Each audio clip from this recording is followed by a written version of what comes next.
Now at 6, the Freeman Physician Group in Neosho gets a financial injection of more than $1 million for expansion purposes. Plus, some area students get to tour Mercy Hospital Joplin for a different kind of summer school. And the Joplin Rotary Club bestows its highest honor. The 4 states' most watched news starts now. With the intense heat slamming the 4 states, local hospitals have seen an increase in heat-related illnesses in emergency rooms. To avoid dealing with that, doctors have some essential advice. Stay hydrated and, if possible, stay indoors. But for some professions, avoiding the heat is just too challenging. KOAM's Fernandez Silva has the story. During the summer, firefighters in the 4 states have to deal not only with the excessive heat that fires cause, but also with the high temperatures hitting the area. To handle that, the Reddings Mill Fire Department already has a plan in place, which includes working in cycles. The primary department will begin a fire attack or whatever the operation may be, work for a period of time, and then with our mutual aid partners, they'll go in and work for a little bit of a period of time, and then we just constantly rotate them in and out. The bunker coats also make it hotter for firefighters. While this layer doesn't let the heat come in, it also doesn't allow it to go out. It's heavy, it's big, it's bulky. Firefighters are not alone in having to deal with high temperatures. Emergency medicine physician Dr. Seth Bingman has seen an increase in heat-related illness in the emergency room. What we're seeing a lot of is people just trying to go about their daily lives. They may be trying just to mow the yard, they may be trying to clear out a shed, they may be trying to just clear leaves off after a storm. But when it gets very humid outside, when the temperature goes up over 100 degrees, just simple everyday activities can become too much in this heat. According to him, just like the firefighters do, taking breaks is a good idea to stay healthy on hot days. Staying hydrated is another essential step to avoid heat-related illness. Doctors recommend drinking not only water but also drinks like Gatorade that replenish electrolytes you lose when you sweat. If you don't replace those, your body can't send the signals it needs to send, your organs can't function properly, and you can actually get cases where your organs shut down because of this. In Joplin, Fernandez Silva, KOAM News. High body temperature, excessive sweating, dizziness, and confusion are some symptoms of heat-related illness. Let's check in with Chief Meteorologist Doug Heddy. Well, it definitely turned out to be another hot one for us today. Heat advisories, excessive heat warnings continue across the region. All week long, we've had temperatures right around 100 degrees, and we're going to continue to see it at least over the next couple days, and then hopefully a little bit of relief. And we could even pick up a few isolated little thunderstorms trying to pop up later on this evening and then late tonight into the daytime hours for us tomorrow. Most of the action right now is kind of to our north, near Kansas City along the I-70 corridor. But again, we could get an isolated storm or two later on this evening. Look at our temps, upper 90s to near 100 degrees. And our heat index is way up there. It feels about 105, 106 across the region. So very hot evening. We drop back through the 90s, 80s. Again, an isolated storm, but we're going to be talking a little bit more about that here in just a bit. See you soon. The Freeman Neosho Physician Group gets set to receive an extensive overhaul. It's getting an expansion with the help of a $1.2 million investment. Freeman's building a family medicine residency clinic for Kansas City University. The clinic will have 6 residents total, with 2 new ones added each year. The residents will perform lab work, medical procedures, and patient care.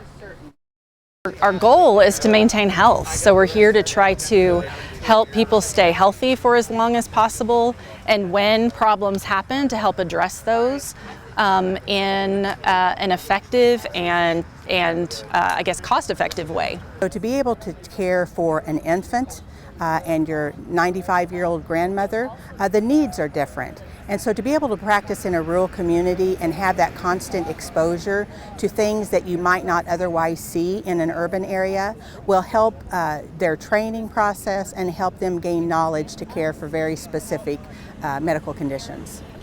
The clinic is projected to open July of 2024. Freeman is currently searching for their newest 2 residents. Some area kids get hands-on experience in careers in the healthcare industry. Mercy Hospital Joplin today hosted the 2023 MASH Camp Kids Science and Health Exploration Day. MASH Camp aims to spark interest in the science and healthcare fields for middle school and junior high age students. We're not actually going to put our mouth, poke it in, but in your About the other different jobs and opportunities, it's really opened up different jobs for me, and different options for me to know. So we have them kind of talk through that. Well, you have to go through this schooling, this training, these internships, and kind of talk them through the process of how you get started into that career field. And then they get to kind of show them what a day-to-day is, what tools they use in their field. Interactive activities included hands-on experiments and operating room tours. A round of applause, it seems, is in order. Yeah, the Rotary Club of Joplin's Day named its Rotarian of the Year during a ceremony at Missouri Southern's End Zone facility. The winner, Robin McAllister, a manager with Liberty Utilities. McAllister has a long history of involvement with Rotary and other organizations that serve the community.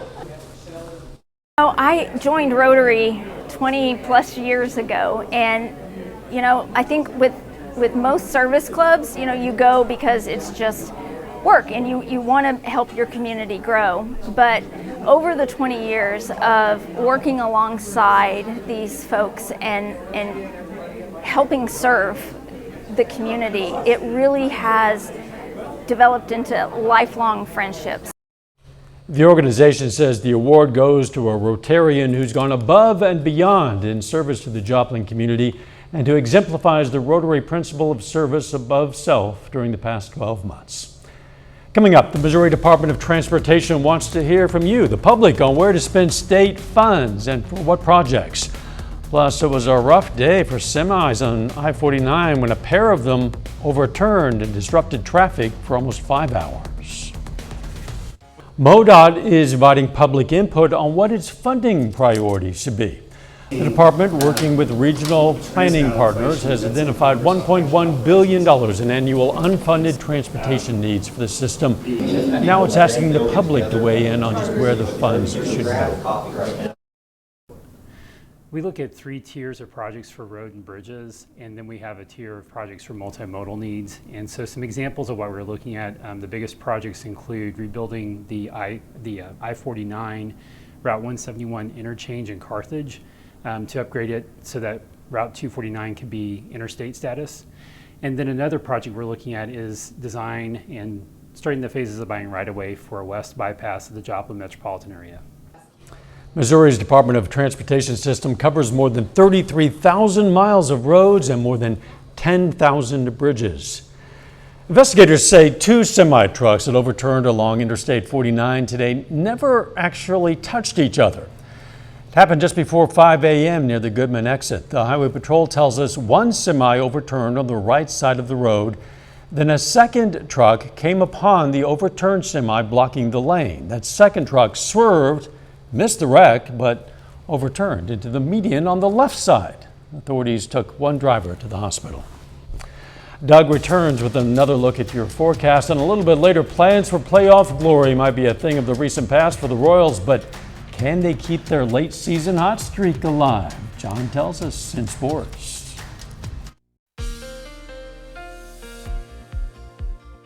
Well, definitely turned out to be another hot one for us today, like we have seen really for about the past week and a half.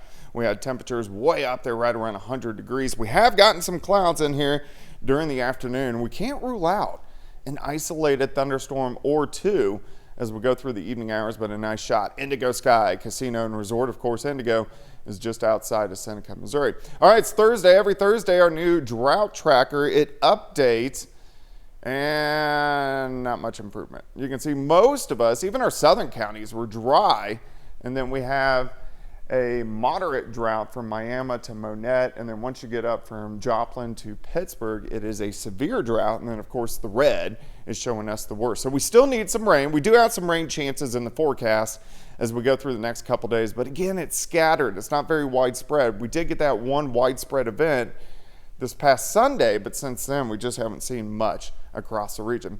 All right, excessive heat warnings continue once again for the temperature and the humidity for Friday, and then in the orange, those are heat advisories in effect, but hopefully we can put those to an end as we go into the weekend. But look at our temps, upper 90s to right around 100 degrees, most of us across the region. Then you factor in the humidity and it feels even worse. It's 100 in Joplin, but it feels like 106 degrees. Our humidity is at about 35%. And look at these heat indices across the region. Most of us about 105, 106, all the way up to about 110 once you get out into our western counties. So if you are going to be out this evening, like we've been saying for the past 2 weeks, make sure you drink plenty of fluids.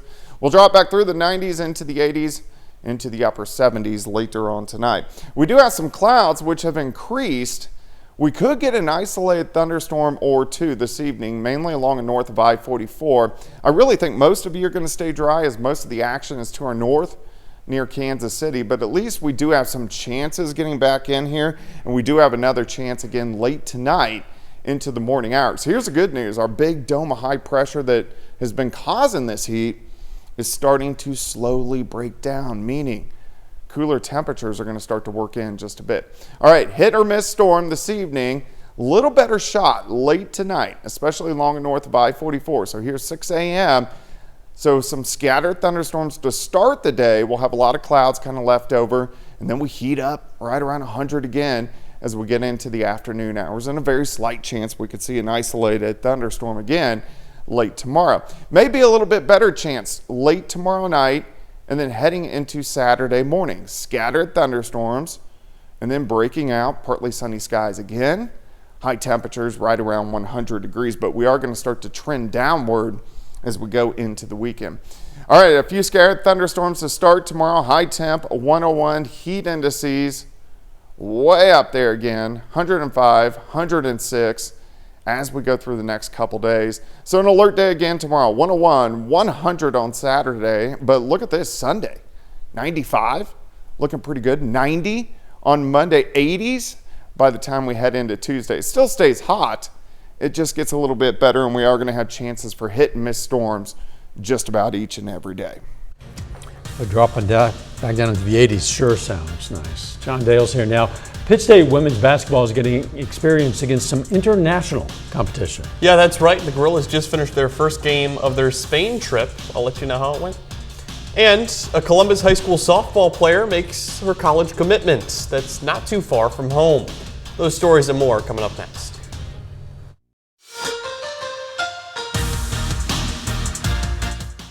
Columbus softball made a trip to the 3A state tournament for the first time in over 20 years this past season. And one of the Titans' biggest contributors on that team is announcing her college commitment. Katie Simpson, who was a first-team All-State outfielder for the Titans, is headed to Crowder College right here in the 4 states. And the rising senior says the process of deciding she wanted to become a Rough Rider, well, it really didn't take too long. When I got there, it immediately felt like a family, and I just loved getting to know the coaches, and they were a lot like the ones that I've had in the past, and the atmosphere that Crowder had, I just loved and I felt really comfortable in. But then when I went to the camp yesterday and played on the field and got to know the girls and the coaches a lot more, I decided that that's where I wanted to go for the next 2 years. And Pitt State women's basketball has begun its trip to Spain and just finished its first game against a pro team out there in Madrid.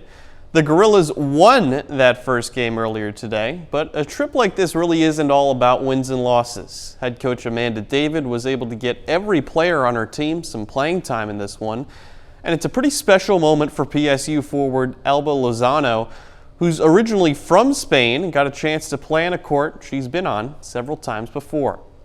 And last night, Pittsburgh Post 64 began playing the American Legion Regional Tournament in Alabama against the host team from Shelby City. The game was supposed to start at 7, got a real late start though. Began a couple hours late because the previous contests on that same field ran long. And the Patriots trailed early in that game up until this deep fly ball into right center off the bat of Caleb Scales. That'd bring in a runner, tie things up at 2. Later on, the game would be tied at 3, bases loaded up until this at bat. Quentin Fears comes up with the bases loaded, lines one into center, drops down for a walk-off single, and Pittsburgh advances in the winner's bracket.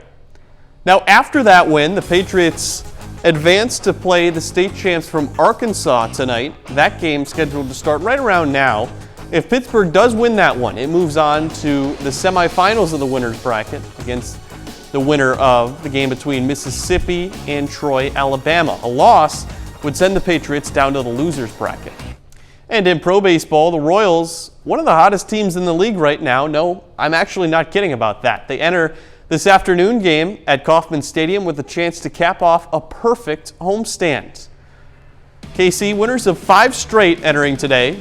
Salvi Perez at the plate and got things started in the bottom of the first inning. He hammers this pitch deep to right field and off the wall. That'd rattle around and it would bring home Bobby Witt Jr. We'd hear his name a whole lot in this one. Bottom 3, 2-0 Kansas City at this point, and Witt Jr. at the plate already scored a run. This time he's going to score a run himself. Drives one deep to center and out for a solo homer. 3-0. Then the Royals getting it done in the field. Bottom 5, ground ball up the middle. Michael Massey with an incredible stop, flips it to Witt, then the throw on to first. That's a double play. Royals fans saying, where has play like this been all season? They're getting it done at the plate, getting it done out in the field. Still a shutout at that point. We go ahead to the bottom of the 7th. Game in doubt still, 3-0 until this swing of the bat from Drew Waters. Deep down the line in right field and out. A 3-run homer. The Royals take a 6-0 lead in the 7th. Bobby Witt Jr. Day continues in the 8th. RBI single for him. He finishes 3 for 4 with a homer, 2 RBIs, and 2 runs. Royals win their 6th in a row, 9-2. It really is unbelievable. The Royals, literally worst team in baseball all season long, but it's just, you never know what you're going to get at the ballpark. Isn't that amazing? Yeah. I was kind of joking last day or two, and I said maybe it's just the fact that they know they're out of the pennant race. Yeah. They can relax. Maybe there is something to that. Right now, you just go out there, have fun, and see what happens, and for whatever reason, the results have been positive. And it's encouraging, too, because they're filled with young guys that you're going to be seeing the next few years. Good point. Very good point. We'll be right back. Here's a look at what's coming up on KOAM News at 9 on Fox 14.